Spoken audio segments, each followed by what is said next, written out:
felt there's a need out there in our travels. We find that when we're talking to business owners and business executives, that many of them are frustrated with how many great people they've lost and are losing.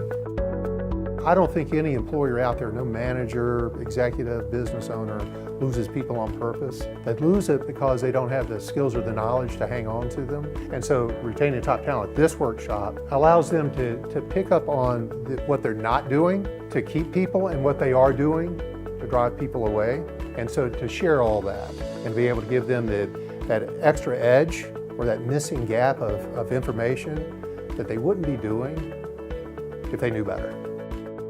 And we believe that leadership takes a step above tasks. And when people get inspired by a vision and a mission of a company, why they're there beyond just receiving a paycheck or doing a task, they become a lot more productive and a lot more engaged. It's very gratifying to see that process evolve. Nothing is more rewarding than seeing somebody succeed.